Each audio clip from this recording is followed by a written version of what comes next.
پر مشتمل یہ پوری مکمل صورت ہے۔ بسم اللہ الرحمن الرحیم۔ انا ارسلنا نوحا الی قومہ، ہم نے بھیجا تھا نوح کو اس کی قوم کی طرف، انذر قومک من قبل ان یاتیہم عذاب علیم، کہ خبردار کر دو اپنی قوم کو اس سے پہلے کہ آ دھمکے ان پر ایک دردناک عذاب۔ قال یا قوم انی لکم نذیر مبین، کہا انہوں نے اے میری قوم کے لوگوں میں تمہارے لیے ایک صاف صاف خبردار کرنے والا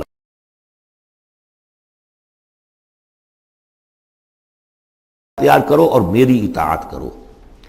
رسول جب آتا ہے تو کہتا ہے میری اطاعت کرو، نبی یہ نہیں کہتا۔ نبی کہتا ہے بھئی اللہ کے بندے بنو، اللہ کا حق مانو، متقی ہو جاؤ۔ یہ پرسنل میری اطاعت، ان اعبدوا اللہ واطیعون، اللہ کی بندگی کرو، میری اطاعت کرو، یہ رسول کا مقام۔ حضرت یوسف نے نہیں کہا کہ پہلے میری اطاعت کرو، تم تخت چھوڑو میں بیٹھوں گا یہاں، تم کون ہوتے ہو بادشاہ؟ نہیں، بادشاہ رہا، اور وہاں اس کے چیف سیکریٹری کہہ لیں یا فوڈ منسٹر کہہ لیں، جو بھی کہیں، بہت بڑے عہدے پر فائز رہے۔ اور انہوں نے یہ نہیں کہا اس قوم سے کہ تم ایمان نہیں لاؤ گے تم پر عذاب آ جائے گا، تمہارا بیڑا غرق ہو جائے، کچھ نہیں۔ نبی جیسا کہ میں نے کہا بار بار، جو نبی کسی معین مشن اس کے حوالے نہ کر دیا جائے کہ جاؤ اس قوم کی طرف، جاؤ اس شہر کی طرف، اس وقت تک وہ نبی ہے۔ جب اپوائنٹمنٹ آرڈر مل جاتا ہے تو اب وہ رسول ہے، اب وہ جائے گا تو کہے گا، اللہ کا نمائندہ بن کر جائے گا کہ میرا حکم ماننا پڑے گا تمہیں۔ I am his representative, you have to obey me. وَمَا أَرْسَلْنَا مِن رَسُولٍ إِلَّا لِيُطَاعَ بِإِذْنِ اللَّهِ وَمَن يُطِعِ الرَّسُولَ فَقَدْ أَطَاعَ اللَّهَ، جو رسول کی اطاعت کرتا ہے وہ تو اللہ کی اطاعت کرتا ہے۔ تو رسول اور نبی میں یہ فرق ذہن میں رکھیے۔ یغفر لکم من ذنوبکم، اللہ تعالیٰ تمہارے کچھ گناہ معاف کر دے گا۔ یہ بن کیوں کہا، سارے گناہ نہیں کہا؟ اس کی تعویل یہی ہے، میں سمجھتا ہوں صحیح ہے بالکل، کہ ایک ہے وہ گناہ کے جو اللہ کے حقوق میں ہو رہے ہیں، اللہ انہیں معاف کر دے گا، لیکن حقوق العباد کے گناہ اللہ معاف نہیں کرے گا۔ اس کا تو لین دین ہوگا، ڈیبٹ کریڈٹ ہوگا، تمہاری کچھ نیکیاں ہیں تو ان بندوں کو دے دی جائیں گی کہ جن کے تم نے حق جو ہے غصب کیے تھے، جن کی عزت پر حملہ کیا تھا، تہمت لگا دی تھی، ان کا اپنی کو نیکیاں دینی پڑیں گی۔ نیکیاں تمہاری نہیں ہیں تو ان کے کچھ بدیاں ہوں گی، تمہارے کھاتے میں ڈال دی جائیں گی۔ یغفر لکم من ذنوبکم ویؤخرکم الی اجل مسمی، اور تمہیں بحیثیت قوم ایک اجل مسمی تک مزید a fresh lease of existence, اور تمہیں زندگی دنیا میں گزارنے کا موقع دے دے گا۔ ان اجل اللہ اذا جاء لا یؤخر، جان لو کہ جب اللہ کا مقرر کردہ وہ وقت آ گیا تو پھر اسے کوئی مؤخر نہیں کر سکے گا۔ لو کنتم تعلمون، کاش کہ تمہیں معلوم ہوتا۔ اب جو فریاد کر رہے ہیں حضرت نوح، ابتدا میں تو ان کی فریاد میں نقشہ ہے کیسے کیسے انہوں نے دعوت دی ہے، کس طرح اپنے آپ کو ہلکان کیا ہے۔ قال رب انی دعوت قومی لیلا و نہارا، انہوں نے عرض کیا پروردگار میں نے تو دن رات اپنی قوم کو بلایا ہے، رات کو بھی دن میں بھی۔ فلم یزدہم دعائی الا فرارا، میری اس دعوت نے، تبلیغ نے ان میں سوائے فرار کے اور کسی چیز میں اضافہ نہیں کیا۔ وَإِنِّي كُلَّمَا دَعَوْتُهُمْ لِتَغْفِرَ لَهُمْ، اور میں نے جتنا ان کو پکارا، دعوت دی تاکہ اے پروردگار تو ان کو مغفرت فرمائے۔ جعلوا اصابعهم فی آذانہم، انہوں نے اپنی انگلیاں جو اپنی کانوں میں ٹھونس لی۔ واستغشوا ثیابہم، اپنے کپڑے بھی خوب مڑ لیے اوپر تاکہ کوئی آواز میری ان کے اندر نہ جائے۔ وَأَصَرُّوا، یہ سواد والا ہے اصرار، اور وہ ضد کی، انہوں نے اڑ گئے۔ واستكبروا استکبارا، انہوں نے استکبار کیا، بہت بڑا استکبار۔ ثم انی دعوتہم جہارا، پھر اے پروردگار میں نے انہیں بلند آواز سے بھی پکارا۔ ثم انی اعلنت لہم واسررت لہم اسرارا، یہ سین والا اسرار ہے۔ پھر میں نے ان کو اعلانیہ بھی پکارا اور خفیہ بھی، علیحدہ جا کر پی کالز بھی کی۔ فقلت استغفروا ربکم، میں نے ان سے کہا اپنے رب کا سے استغفار کرو۔ انہ کان غفارا، یقیناً وہ بہت بخشنے والا ہے۔ یرسل السماء علیکم مدرارا، وہ چھوڑ دے گا آسمان کو تم پر دھاروں میں، یعنی بارش برسے کہ معلوم ہوتا ہے کہ وہاں بھی کوئی قحط پڑا ہوگا، جیسے کہ مکے میں قحط پڑا جو ہم پڑھ چکے ہیں سورہ دخان میں، یا جیسے قوم فرعون کے اوپر قحط آیا تھا بالسنین۔ تو یہ قحط ختم ہو جائے گا، آسمان سے جو ہے موسلادھار بارش ہوگی۔ وَيُمْدِدْكُمْ بِأَمْوَالٍ وَبَنِينَ، اور تمہیں بڑھا دے گا مال میں بھی اور اولاد میں بھی، بیٹوں میں بھی۔ وَيَجْعَلْ لَكُمْ جَنَّاتٍ، اور تمہارے لیے باغات بنا دے گا۔ وَيَجْعَلْ لَكُمْ أَنْهَارًا، تمہارے لیے چشمے اور نہریں رواں کر دے گا۔ ما لکم لا ترجون للہ وقارا، کیا ہو گیا ہے تمہیں، تم اللہ کی عظمت کی امیدوار نہیں ہو؟ یعنی ایک تو اللہ کی عظمت، اس کو تسلیم نہ کرنا، اس کو نہ ماننا، اور ایک یہ ہو، اس کے معنی ہو سکتے ہیں تمہیں کوئی ڈر نہیں ہے کہ اللہ کی عظمت جو ہے وہ کہیں غصے میں نہ آ جائے اور تمہیں پکڑ لے۔ اللہ کی غیرت، اللہ کی حمیت ایک حد ہوتی ہے، رسی دراز کرتا ہے پھر پکڑتا ہے تو ان بطش ربک لشدید، اس کی پکڑ بہت سخت ہے، تمہیں کوئی خوف نہیں۔ وقد خلقکم اطوارا، اس نے تمہیں بنایا ہے طریقے طریقے سے، درجے بدرجہ، نطفہ تھا اور پھر علقہ تھا اور پھر مضغہ تھا۔ الم تروا کیف خلق اللہ سبع سماوات،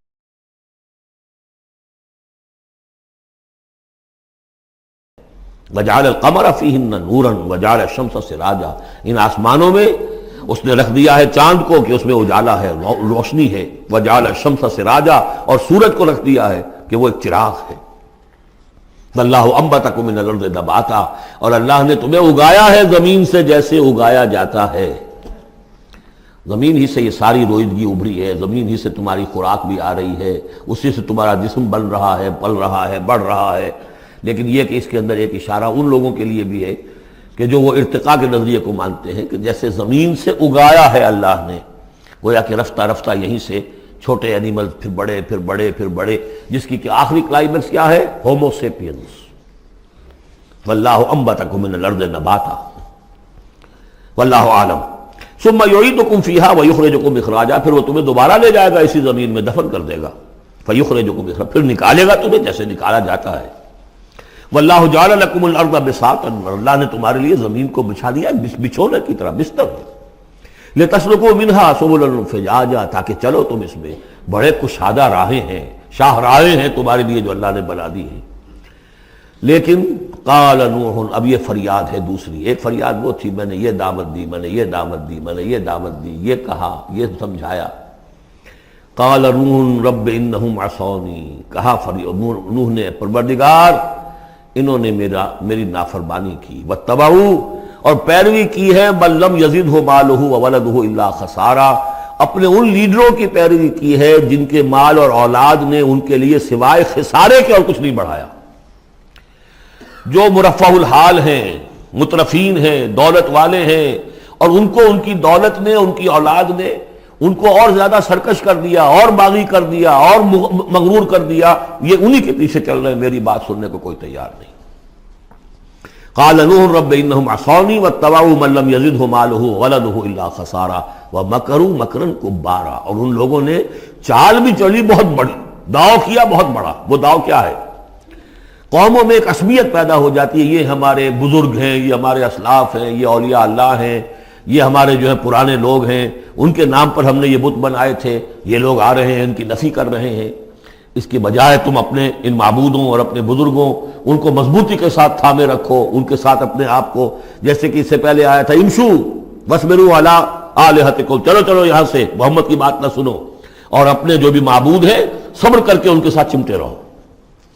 انہوں نے بھی ان کی رسمیت کو بھڑکایا، قالوا لا تذرن آلہتکم، دیکھنا کبھی چھوڑنا بیٹھنا اپنے معبودوں کو، ولا تذرن ودا ولا سواعا ولا یغوث ویعوق ونسرا، ہرگز مت چھوڑنا سواع کو اور یغوث کو اور یعوق کو اور نسرا کو۔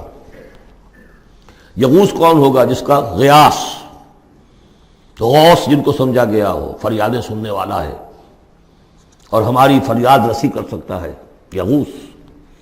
یہ اس کے بارے میں تحقیق یہی ہے کہ یہ بھی اولیاء اللہ تھے۔ ظاہر بات ہے کہ حضرت نوح علیہ السلام نسل کس کی ہے؟ حضرت آدم کی۔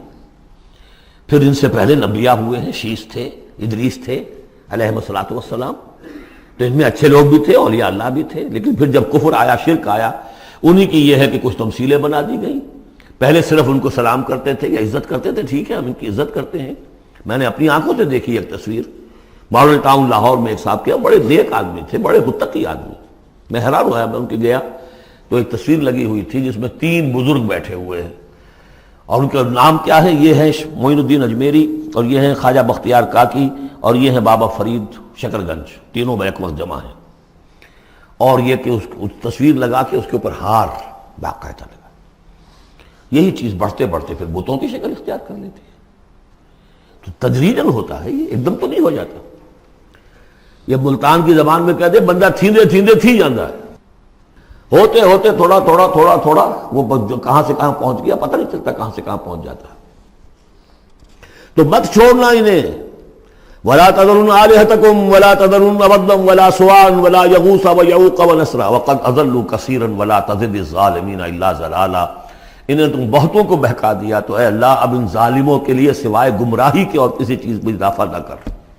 یہ ہوتی ہے آخری جب دل جل چکا ہوتا ہے، غیظ کی کیفیت ہوتی ہے نبی میں، جیسے کہ حضرت موسیٰ نے کہا تھا پروردگار اب یہ ایمان نہ لائے فرعون جب تک یہ عذاب دیکھ نہ لے، اس لیے جو ستم کے پہاڑ ہم پر توڑے ہیں اب اگر تو نے ایمان کی توفیق دے دی تو یہ تو پاک صاف ہو گیا، سارے گناہ معاف ہو جائیں گے اس کے، اب یہ ایمان نہ لائے. یہ معاملہ ہوتا ہے. ولا تزد الظالمین، اے اللہ اب ان ظالموں کے لیے مت اضافہ کر مگر گمراہی کا. مما خطیئاتہم، اپنی ان خطاؤں کی وجہ سے وہ غرق ہو گئے. فادخلوا نارا، داخل کر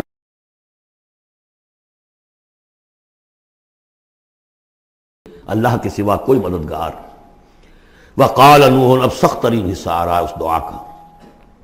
وقال نوح رب لا تذر علی الارض من الکافرین دیارا، پروردگار اب اس زمین پر کافروں کا ایک بستا ہوا گھر مت چھوڑ، کوئی نہ رہے.